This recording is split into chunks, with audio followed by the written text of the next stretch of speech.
Cette méditation quotidienne vous est présentée par le Centre Le Pèlerin, spécialisé en accompagnement psycho-spirituel. lepèlerin.org.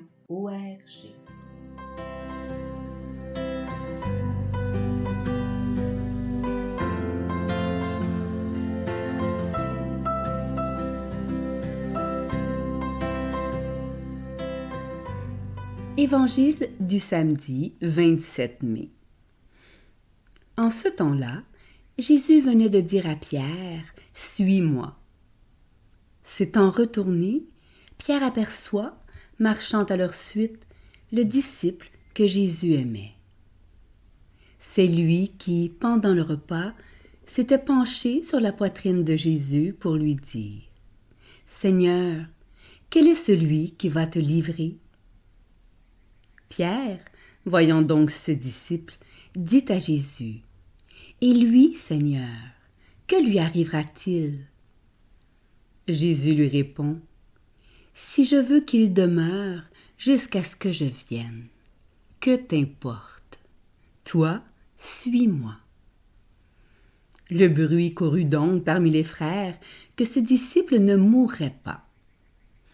Or, Jésus n'avait pas dit à Pierre qu'il ne mourrait pas, mais « si je veux qu'il demeure jusqu'à ce que je vienne, que t'importe? » C'est ce disciple qui témoigne de ces choses et qui les a écrites. Et nous savons que son témoignage est vrai. Il y a encore beaucoup d'autres choses que Jésus a faites. Et s'il fallait écrire chacune d'elles, je pense que le monde entier ne suffirait pas pour contenir les livres que l'on écrirait.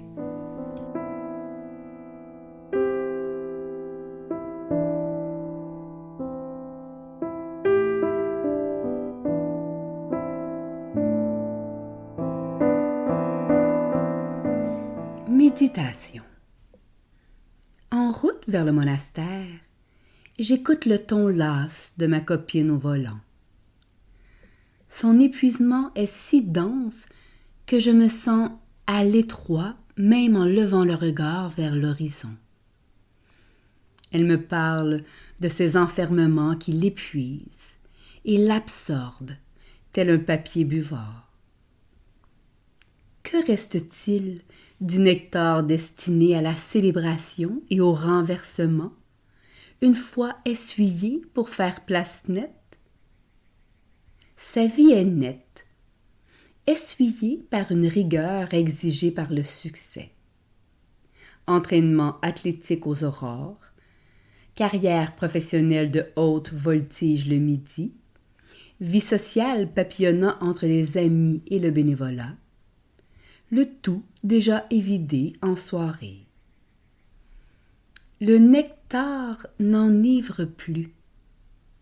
Il n'est devenu que besoin obsessif de boire. Tout feu, tout flamme, elle vivait au rythme du tambour battant, des actions d'éclat, et estimait qu'il faut mourir en lion et certainement pas en agneau. La route s'étire en lacets. À la radio, un balado fait témoigner des affairés fatigués, essoufflés d'une vie qui leur échappe constamment. Comment sommes-nous parvenus à être si fatigués de soi? Au point qu'ici, au Québec, nous songeons à l'établir comme critère pour l'aide médicale à mourir. Nous arrivons au monastère. Il me semble que les complis seront tout à coup trop longues.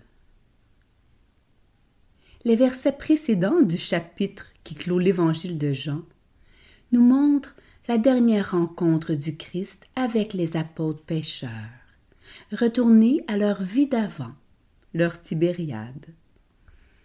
Une pêche qui fatigue, comme une vocation sans vie.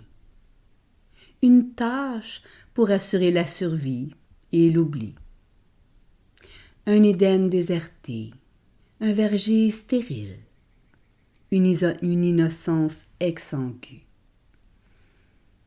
Un inconnu sur le rivage, des filets qui craquent sous la prise étonnamment généreuse, pleine de vie et de promesses de rassasiement.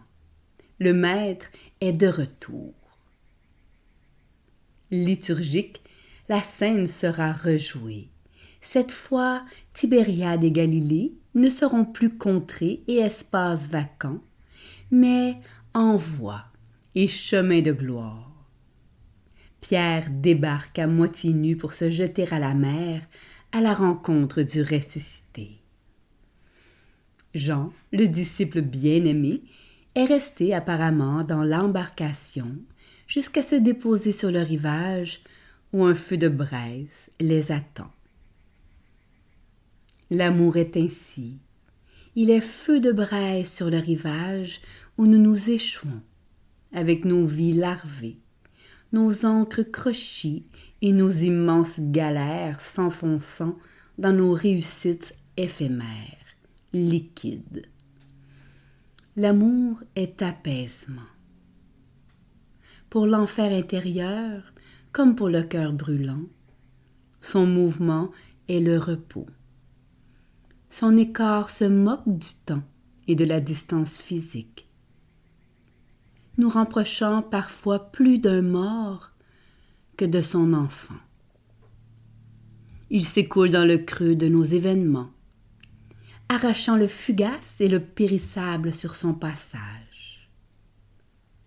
Un feu de braise au milieu d'un rivage, au milieu du calme et du dépouillé. Il nous invite à être au centre de tout. Les idolâtries se consument, le mérite s'effrite. La puissance sablonneuse se désagrège, dévoilant la véritable nature rocheuse de la vulnérabilité qui borde le rivage. Le disciple bien-aimé est demeuré dans la barque. Celui qui s'appuyait sur le cœur de Jésus pour faire sienne sa respiration, pour faire sien le rythme du cœur sacré qui bat au plus profond de toute humanité. Sans effervescence, dans le calme et l'infinité d'une plage sous une nuit étoilée, l'amour consume tout ce qui est accumulé, l'usure comme la lassitude. L'amour est apaisement et attente. Il est douceur, chaleur et lumière inextinguible. Il est ce qui veille pour que le Christ vienne. Malgré les cœurs incendiés, les enfers intérieurs, les existences brûlées, l'espoir couleur cendre, les braises demeurent ardeur dans nos nuits, jusqu'à ce qu'il vienne. Dans la pénombre, les complis sont déjà terminés.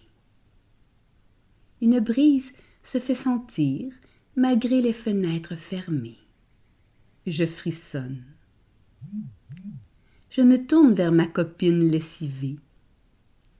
Une larme coule sur sa joue et il me semble déceler dans son regard une lueur nouvelle. Je souris. Le rivage est tout près. J'entends déjà le crépitement des braises. Je l'invite à demeurer assise, tranquille sur le banc, à se laisser bien aimer comme Jean. Contemplant la croix, tous les mots du monde entier ne suffiraient pas à décrire ce que le Christ nous faisait vivre à cet instant, au moyen d'une larme et de son éclat. Méditation écrite par Barbara Martel.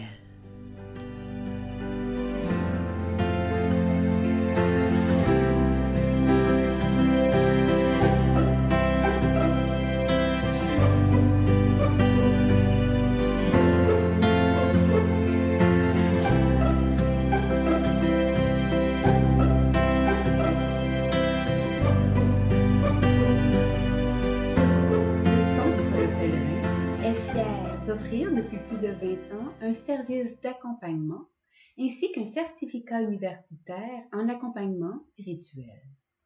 Tous nos services sont offerts en ligne. Nous sommes situés à Montréal, au pied de l'Oratoire Saint-Joseph. Le pèlerin, le savoir intérieur qui transforme la vie. lepèlerin.org. Page Facebook, Centre Le Pèlerin.